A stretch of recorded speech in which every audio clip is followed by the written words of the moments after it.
주님의 그 예배에 참여하신 모든 분들 환영합니다. 다 같이 사도신경 하심으로 예배를 시작하겠습니다. 전능하사 천지를 만드신 하나님 아버지를 내가 믿사오며 그 외아들 우리 주 예수 그리스도를 믿사오니 이는 성령으로 잉태하사 동정녀 마리아에게 나시고 본디오 빌라도에게 고난을 받으사 십자가에 못 박혀 죽으시고 장사한 지 사흘 만에 죽은 자 가운데서 다시 살아나시며 하늘에 오르사 전능하신 하나님 우편에 앉아 계시다가 저리로서 산 자와 죽은 자를 심판하러 오시리라. 성령을 믿사오며 거룩한 공회와 성도가 서로 교통하는 것과 죄를 사하여 주시는 것과 몸이 다시 사는 것과 영원히 사는 것을 믿사옵나이다. 아멘.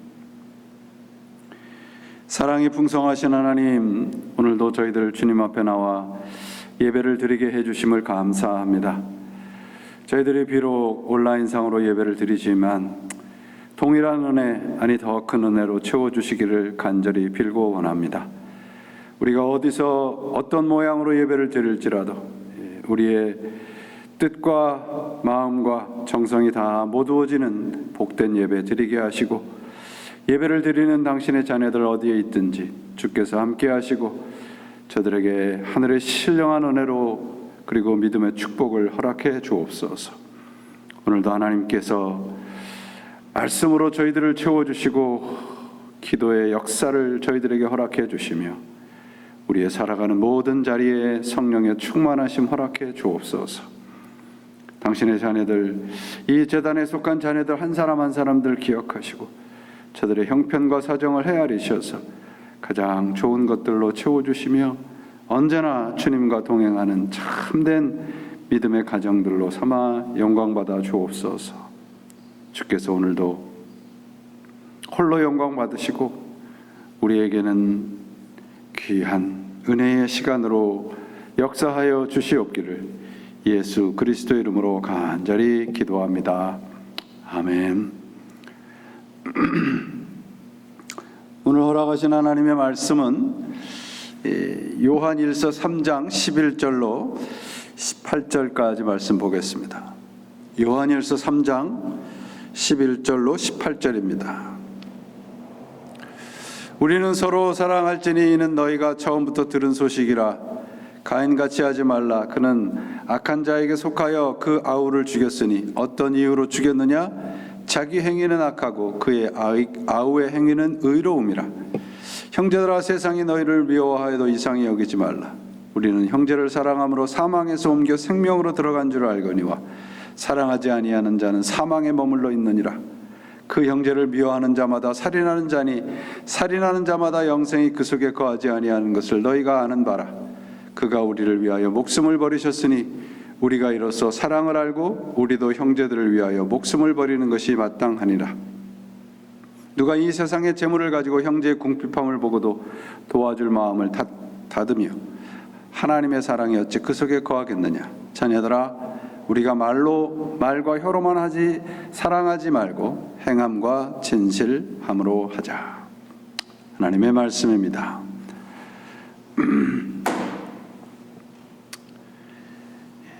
요새 우리 인간의 뇌에 대한 연구가 상당히 활발하게 진행이 되죠. 신문 칼럼에서 인간의 뇌에 대한 그런 내용의 글을 읽어본 적이 있는데, 미국 우리 뉴욕에 있는 뉴욕 대학의 심리학과 게리 마커스 교수의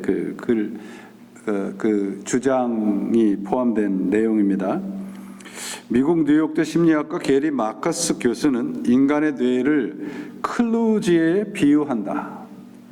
클루지란 사전적 의미로 고물이지만 애착이 가는 컴퓨터란 뜻인데, 서투르고 세련되지 아는 해결책을 뜻하기도 한다.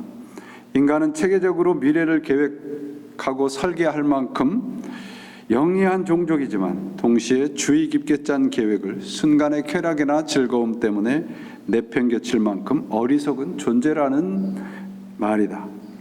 인간은 진화적으로 아직 충분히 완성되지 않은 존재이며 우리의 뇌는 수만 년 동안 지금 당장의 생존을 최대한 추구하도록 설계된 비합리적인 컴퓨터라는 것이 그의 주장이다.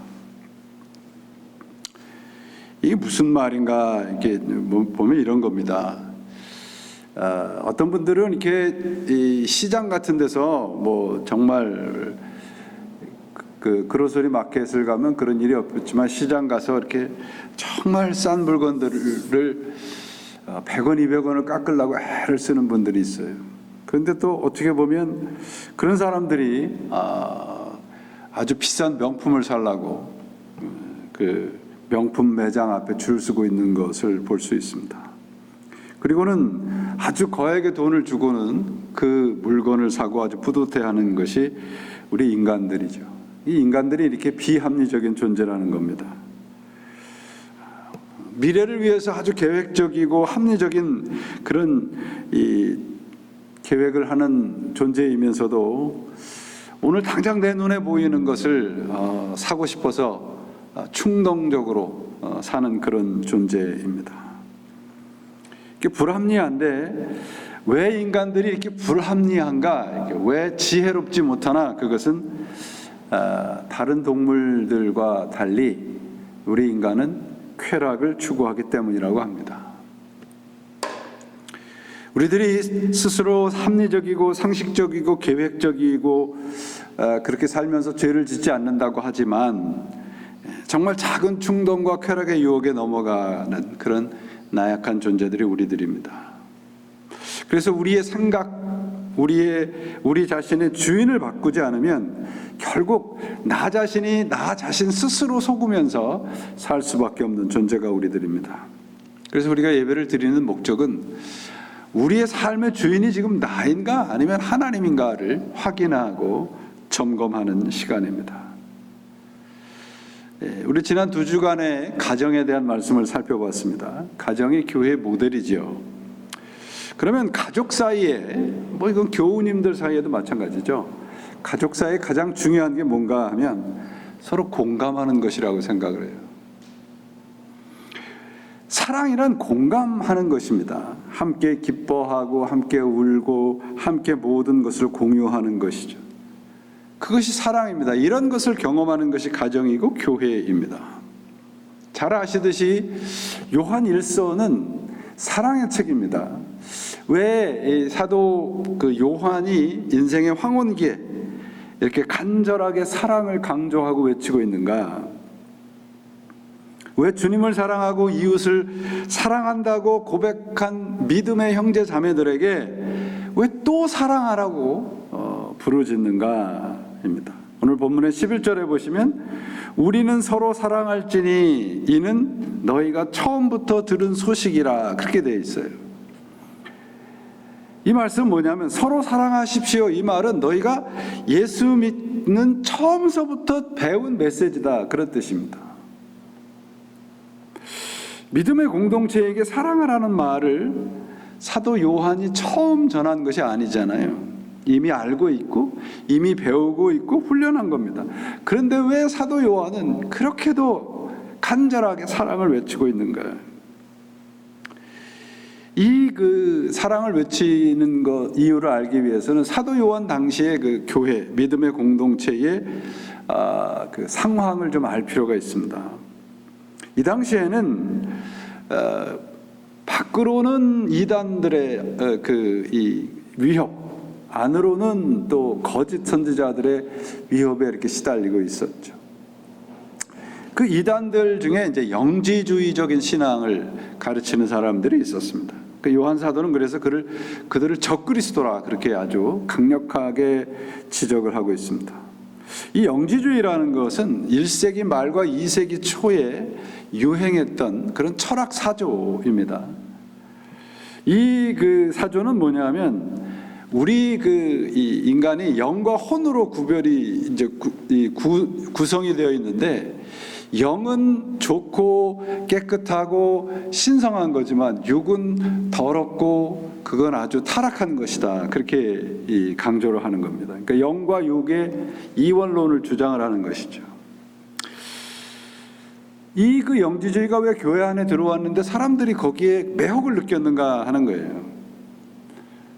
그것은 그들이 주장하는 게 이겁니다. 예수님이 하나님의 아들이시고 동시에 이 사람의 아들인데 우리와 똑같은 육체, 그러니까 육체는 그들이 더럽고 타락한 것이라고 주장을 하잖아요. 그걸 받아들이지 못하는 거예요. 육체는 그 본능에 속하는 것이기 때문에, 마치 식욕과 성욕과 자기 성취욕 같은 것은 본성에 속하는 것이기에, 그런 본성이 없는 것은 그 천사들이나 그렇지 않겠습니까? 인간이 아니죠. 그러니까 하나님의 아들은 참된 신이기 때문에 그 참된 신인 예수님이 우리와 같은 육체, 더러운 육체를 가지고 살았다는 것을 그들은 받아들이지 못하는 거예요. 그래서 그들이 주장한 게 뭐냐 그러면, 예수님이 이 땅에서 우리와 똑같은 육체를 가지고 살았지만 그런 것이 아니라 단지 그렇게 사는 것처럼 보인다. 그것은 육체가 아니라 육체의 그림자일 뿐이다. 그래서 이걸 가현설이다 그렇게 부릅니다. 믿음의 공동체 안에, 요한이 있었던 그 믿음의 공동체 안에 이들이 이런 것들을 주장을 하면서, 이 세상은 썩어버리고 이 세상은 악하고 이 세상은 다 무가치한 것이기 때문에 우리 기독교인들은 그저 영원한 그 영적인 것만 추구하고 신비스러운 것만 추구하고 그렇게 살면 된다라고 하는 것입니다. 이게 왜 참 사악한 이단인가 그러면, 우리의 현실, 우리의 일상이 빠져버린 기독교로 만들어버리기 때문에 그래요. 그들의 신앙은 이런 겁니다. 나는 예수님을 얼마나 사랑하는지, 예수님 내가 얼마나 진심인지, 내가 얼마나 열심인지 아시죠? 내가 얼마나 하나님 예수님에 대해서 얼마나 많이 알고 있고 또 많이 알고 싶어 하는지 아시죠? 그걸로 됐다는 거예요. 육체의 모든 것은 더러우니까 구원에 대한 지식과 진심만 있으면 된다고 그들은 주장을 하는 겁니다. 그래서 그들의 이 주장 때문에 우리 신앙이 믿음과 삶이 분리되어 있어요. 그러니까 사도 요한이 사랑하라고 얘기하는데 그들은 주장은 이거예요. 사랑하라라고 말을 할 때 사랑을 실천해야 된다는 말이잖아요. 근데 그들의 주장은 뭐냐면, 사랑해야지 생각만 하면 돼, 사랑에 대한 이해만 가지고 있으면 돼, 이렇게 가르치는 거예요. 육체는 악하고 더러우니까 영적인 지식만 알고 있으면 된다고 생각을 하는 겁니다. 그래서 그런 영적이고 신비스러운 그런 지식을 많이 알고 있는 사람이 더 고상하고 아주 성숙한 신앙을 가지고 있다고 생각을 하는 거예요. 참 무서운 것이 오늘날도 교회 안에 이런 분들이 참 많아요. 그렇게 가르치는 목사들도 참 많고요. 우리에게 참 매력적입니다, 오늘날도. 왜냐하면 땀 흘리지 않아도 돼요. 헌신하고 봉사하고 그렇지 않아도 돼요. 나는 하나님을 진심으로 사랑한다는 생각만으로, 진심과 열심만으로 나는 구원받은 자로서 모든 것을 다 한다고 생각을 하고 그렇게 가르치기 때문에 그렇습니다. 하나님을 따라가고 예수 그리스도의 말씀을 따라서 살려고 하는 이 땀과 피 흘림이 빠져버린 정말 껍데기만의 신앙으로 만들어버린 게 그 영지주의입니다. 참으로 헛된 신앙을 말을 하고 있죠. 그래서 오늘 본문에 가인이 등장을 해요. 우리 지난 주일에도 제가 가인에 대한 말씀을 드렸죠. 12절에 가인처럼 하지 말라 그렇게 되어 있어요. 가인은 동생 아벨을 왜 죽였나? 미워서예요. 분해서라고 되어 있습니다. 근데 여기 뭐라고 되어 있냐면 12절에 가인은 악하고 아벨은 의롭기 때문에 가인이 죽였다 그렇게 되어 있어요. 이 말씀의 뜻을 우리가 살펴볼 필요가 있는데, 의로운 아벨 앞에서 그러면 악한 가인이 취할 태도는 뭐였나? 마치 이거와 같습니다. 의로우신 예수님 앞에서 우리가 취할 태도는 뭔가요? 당신이 얼마나 의로운가 내가 나와 경쟁해 볼래? 그게 가인의 태도예요. 우리가 예수님 앞에서 취해야 될 때는 뭐예요? 우리의 무능력함이잖아요.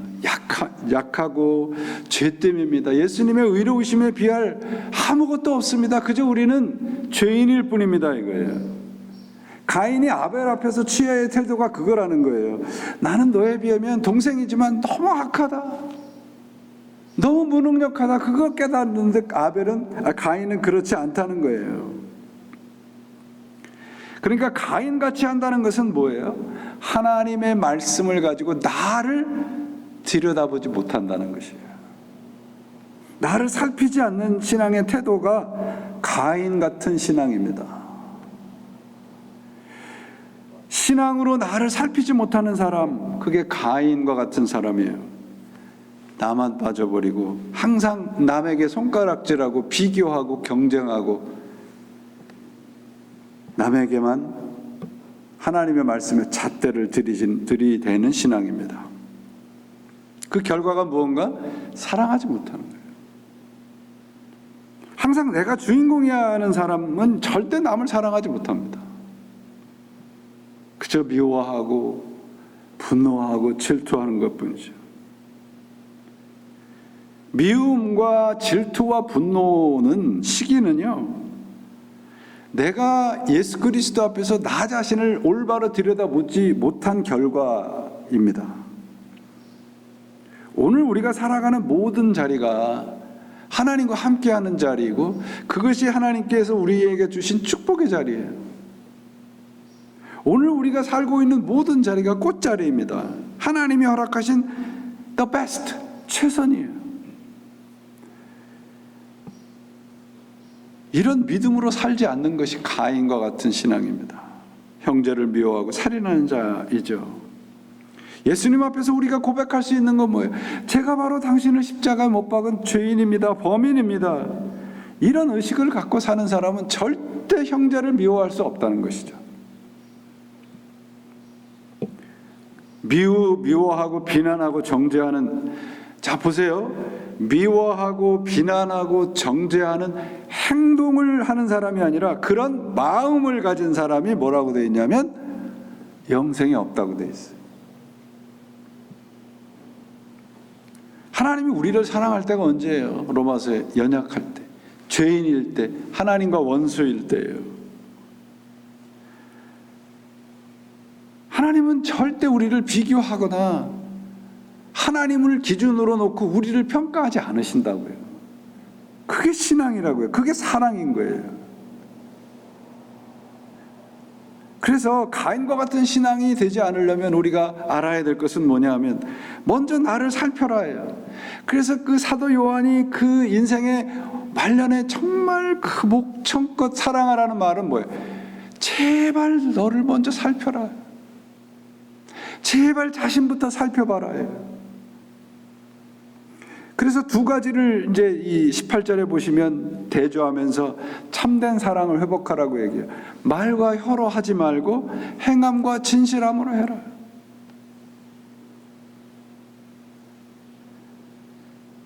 사랑하는 자녀 여러분, 이제 쉬운 성경 읽어볼게요. 사랑에 대해 말만 하지 말고 참된 사랑을 실천하십시오. 그것만이 우리가 참되게 살고 있으며 실제로 하나님 안에 살고 있음을 알 수 있는 유일한 길입니다.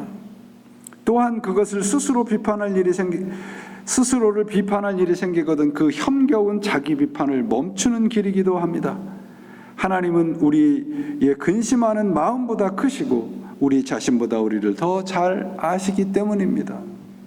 18절에서 20절까지 말씀 읽어드렸습니다. 그러니까 아까 제가 영지주의적 신앙이라고 그랬죠. 육과 영을 구분하고 우리의 일상과 예배당을 구분하는, 그게 말과 혀로 하는 거예요. 행함과 진실함이라고 하는 것은 언제나 동일한 신앙을 가지고 살아가는 것을 말합니다. 영지주의적 신앙이 왜 사람들이 거기에 혹하고 넘어가는가? 예배당 안에서만 하면 된단 말이에요. 나 자신만 나 자신의 가진 생각과 신앙을 가지고 상대방을 손가락질만 하면 된다고요. 너는 나보다 모르잖아요. 그래서 현대의 가장 지독한 이단이 영지주의라고 생각을 합니다. 이런 신앙의 태도는요, 말씀을 나에게 적용하지 않아요. 그래서 이런 사람들을 가인이라고 말합니다. 가인과 같다고 말하죠. 나는 잘 알고 있고 잘 믿고 있다고 생각하면서 그저 하나님, 내가 얼마나 하나님께 진심인지 아시죠? 근데 저 사람은 그렇지 않은 것 같아요. 그게 말과 혀로 하는 신앙입니다. 행함과 진실함으로 하는 것은 뭐냐면 말씀으로 나를 먼저 살피고 적용할 줄 아는 신앙이죠. 나를 살필 줄 아는 사람만 상대방을 사랑할 수 있어요. 이것이 좋다, 싫다, 맞았다, 틀렸다가 아니라 행함과 진실함이라고 하는 것은 하나님의 말씀을 가장 먼저 나를 스크리닝하는 거예요. 그러면 이 사도 요한이 얘기한 사랑을 어떻게 해야 되는가? 첫 번째가 서로 먼저 하라고 돼 있어요. 서로 먼저 하라. 내가 좋아하고 뭐 이렇게 그냥 끼리끼리 그렇지 않는다는 거예요. 서로는 서로 먼저라고 하는데, 서로 사랑하라는 말은 뭐예요? 내가 빠진 거예요. 나는 빠져 있는 거예요. 나를 제외한 모든 사람을 포함하는 말이 서로예요. 서로. 나를 드러내고 증명하기 위해 사는 사람은 그래서 온전히 사랑할 수 없는 거예요. 사랑은 먼저 하는 겁니다. 먼저. 이 말은, 두 번째로 먼저라는 말은 상대방이 나에게 베풀어 준 것에 대해서 보상이나 대가를 기대하지 않는 거예요. 먼저란 말은 그래서 순서를 말하는 게 아니라 그 어떤 보상이나 대가를 바라지 않는 겁니다. 그래서 요한일서 4장 19절에 뭐라고 되어 있냐면, 우리가 사랑할 근거를, 왜 사랑해야 되는가라고 하는 근거를, 우리가 사랑하면 그가 먼저 우리를 사랑하였습니다. 16절에서 형제를 위해서 목숨을 버리는 것이 마땅하다고 사도 요한이 얘기해요. 참 힘든 말이죠. 형제 자매를 위해서 목숨을 버리라 이 말이에요. 그럼 사랑이라고 하는 것은 뭐냐 하면 상대방을 위해서 뭔가 아까워하지 않는 마음이죠. 먼저 하는 사랑이란 이런 겁니다. 그 무엇도 바라지 아니하고 먼저 하는 사랑이에요. 내가 좋아하는 사람만 좋아하는 것이 아니라 서로 나를 제외한 모든 사람을 먼저 사랑하는 겁니다. 두 번째가 로마서 12장 21절에 보면 부지런하고 게으르지 않고 열심을 품고 주님을 섬기는 것이 사랑이라고 말하고 있어요. 열심과 부지런함으로 주를 섬기는 것이 사랑이라고 말씀을 하고 있습니다. 이 말씀은 하나님을 사랑하는 것은 저절로 되지 않아요. 마찬가지로 이웃을 사랑하는 것도 저절로 되지 않습니다. 하나님이 나를 사랑하는 것이 그저 내가 아무런 자격이나 대가 없이 받았지만 내가 이웃을 사랑하고 그리고 내가 하나님을 사랑하는 것에는 나의 열심이 필요하다는 거예요.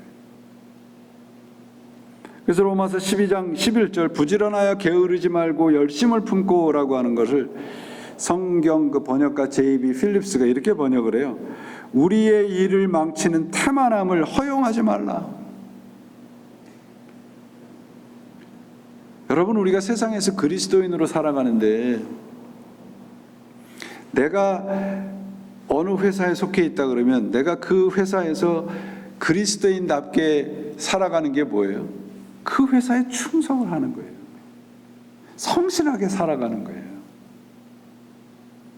남이 일할 시간에 나와서 성경 보고 기도하는 게 아니란 말이에요. 마찬가지로 세상 일에도 그 세상 모든 일에 성실하게 하는 것이 미덕일진데 하나님을 섬기는 일에 왜 우리가 성실하고 최선을 다하지 않느냐. 세상 일에는 풀타임인데 하나님 일은 파트타임이에요. 그렇게 되면 주님과 멀어진다는 겁니다. 우리는 서로 사랑하라. 이게 성경적인 사랑의 원칙입니다. 서로 먼저 사랑하라. 이게 성경적인 원칙을 지금까지 말씀을 드렸는데, 뭔가 이렇게 좀 건조한 느낌이 들었어요. 설교를 준비하면서. 이게 그냥 어떤 그 이론을 가르치고 이론만을 서로 주고받는 거예요. 성경을 읽다 보니까 예수님께서 사람들을 대하는 태도를 기록한 말들을 찾아보니까 가장 많이 등장하는 말이 뭐냐면 민망히 여기셨다. 민망히 여기셨다. 민망히 여기셨다는 말은 그들과 같은 마음을 품었다는 거예요. 주님의 사랑이 바로 이거. 같은 마음을 품는 거예요. 공감하는 겁니다. 우리의 현실과 우리의 상황과 우리의 삶의 모든 자리, 네가 아프구나, 네가 슬프구나, 네가 지금 어렵구나, 공감해 주는 거예요. 신앙이란 여러분, 나 자신에 대해서 공감을 하는 게 아니라 내가 아닌 이웃과 공감하는 능력입니다. 예수님과 공감하는 것이 구원이잖아요. 예수님께서 말씀하시죠. 이 세대를 비유적으로 말씀하시면서 뭐라 그래요? 피리를 불어도 춤을 추지 아니하고 통곡을 하여도 슬퍼하지 않는다. 왜요? 서로를 민망히 여기지 않으니까, 공감하지 않으니까. 사도 요한이 그렇게도 외치는 사랑은 뭐냐? 서로 공감하라는 거예요. 하나님이 우리와 공감하여 하시듯이 서로 공감하면서 살라는 겁니다. 이 많은 사람들이 이 바로 사랑, 공감하는 능력이 사라지게 되니까 각박해지고 나만 생각하고 신앙이라는 이름으로 판단하고 정죄할 줄은 아는데 스스로를 하나님으로부터 왕따시키는 것을 눈치채지 못하고 살아요. 교회 안에서조차. 그리스 신화에 나오는 그 프로클루스테스라고 하는 것이 있어요. 이게 느리는 자, 두드려 펴는 자라는 뜻입니다. 이게 뭐냐 그러면 그 아테네 근처 캐피소스 강가에 살면서 지나가는 나그네가 있으면 집에 초대해서 침대에 눕히고는 침대 길이보다 짧으면 다리를 잡아 늘려서 죽이고 길면 다리를 잘라서 머리를 잘라서 죽이는 거예요. 자기에게 유리한 사고를 가진 사람들을 프로클레스테스라고 얘기합니다. 이게 우리나라 사람들에게 뭐예요? 평균의식이에요. 항상 내가 평균이에요.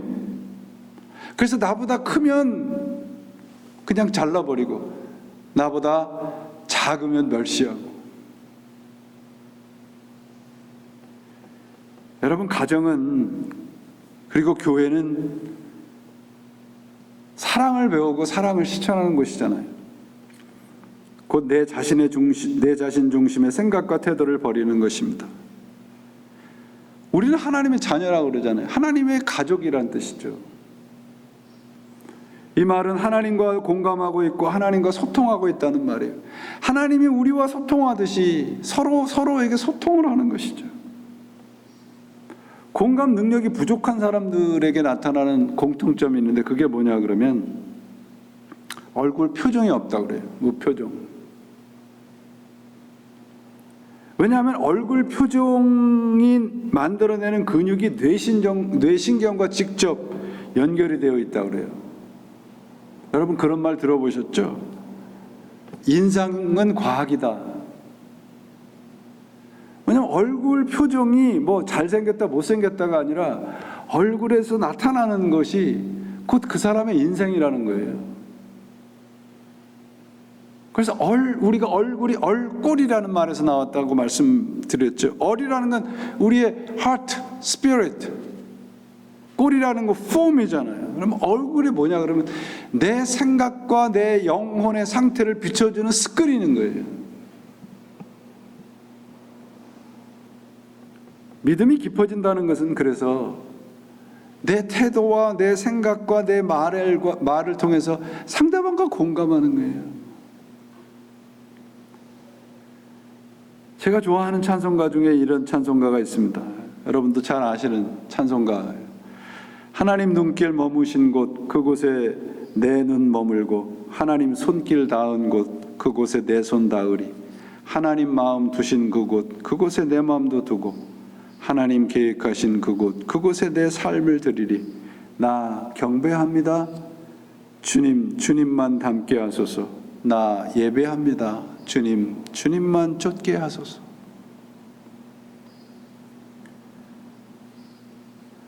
성도의 삶이 바로 이런 거지 않습니까? 말과 혀로 하는 사랑은 PT, 동정이에요. 공감이 아니에요. 여러분, 내가 내 자녀한테 그저 입술로만 립 서비스로 사랑한다고 생각을 해보세요. 자녀가 나한테 그저 그냥 좋아해요, 사랑해요. 얼마나 참 슬프겠습니까? 그래서 사도 요한이 그렇게도 외치는 거예요. 사랑하라. 행함과 진실함으로 하라. 컴패션이에요. 컴패션. 같은 마음을 품는 겁니다. 컴패션이란 말은 to suffer with라는 뜻입니다. 고난을 함께하는 자리까지 가는 게 사랑이라는 거예요.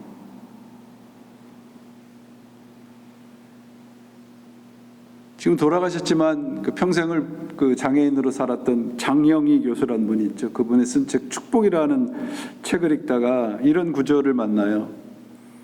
무엇인가를 이해하려면 그것이 되어야 한다.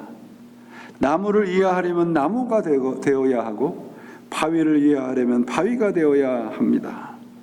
상처받은 사람의 아픔을 이해하기 위해서는 참 저 사람 아프겠다고 생각하는 것만으로는 부족합니다. 그 사람을 오래 바라보고 나도 상처받은 사람이 되어야 합니다.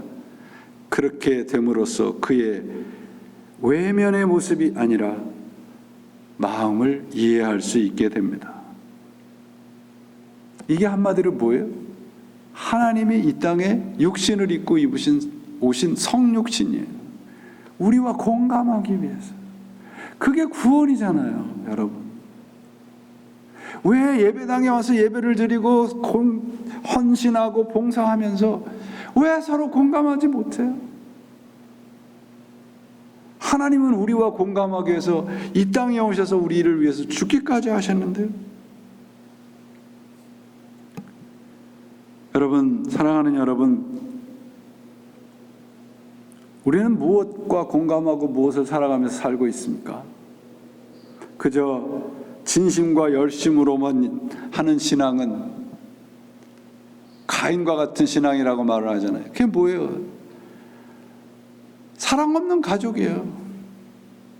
사랑 없는 교회예요. 말과 혀로만 하는 거예요. 생각으로만 진심으로만 나는 빠져버린 가인에 속한 자. 사도 요한은 그런 사람을 뭐라고 얘기를 하냐면 살인하는 자다. 여러분, 이 세상에서 자살하는 사람들의 중에서 가장 많은 퍼센테이지가 말 때문에 상처를 입은 사람들이라고 그래요.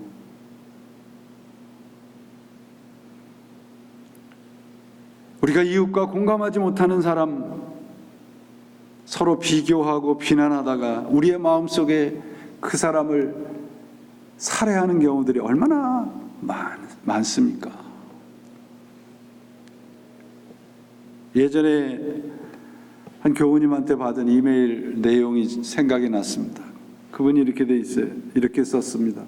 같은 시대, 같은 성경을 보고 있는 분이 가까이 있다는 것이 큰 힘이 됩니다. 하나님의 말씀을 서로 공감한다는 것이죠. 같은 성경을 보면서 왜 다른 생각을 하면서 살아요? 같은 찬양을 하면서 왜 다른 생각을 하죠? 말과 혀로만 신앙생활하기 때문에 그래요. 내 생각, 내 신념에 사로잡혀서 서로 공감하지 못한다면 성경은 우리를 가인과 같다고 이야기를 하고 있습니다. 우리들은 같은 시대, 같은 성경을 보고 있는 사람들로 이 자리에 모여 있다고 믿습니다. 그렇다면 우리가 가장 먼저 해야 할 일은 뭐냐면 내가 싫어하고 내가 좋아하는 것을 먼저 버리는 거예요. 그렇지 않으면 절대 공감할 수 없습니다. 내가 좋아하고 싫어하는 것을 일단 풀어사이드 옆에 놓고 먼저 그 사람을 생각할 줄 아는 것이 사랑입니다. 말과 혀로 하는 신앙은 가인과 같은 겁니다.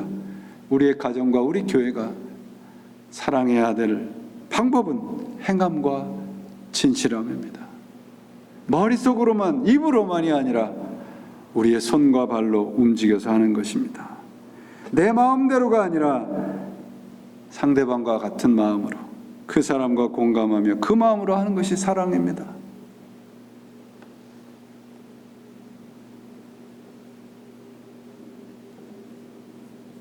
작가 장영희 교수가 얘기하듯이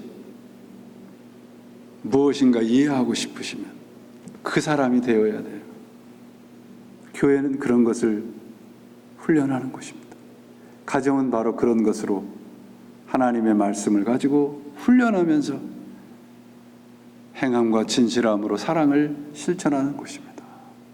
우리의 가정과 교회가 이렇게 서로에게 컴패션을 가지고 그저 진심과 열심만이 아니라 행함과 진실함으로 사랑하는 자리, 그 자리까지 가셔서 정말 하나님이 사랑하시는 그 깊은 축복에 놀라운 자리까지 함께 가시는 우리 교회와 여러분 모두가 되시기를 예수님의 이름으로 축원을 드립니다. 기도하시겠습니다. 하나님 아버지 감사합니다.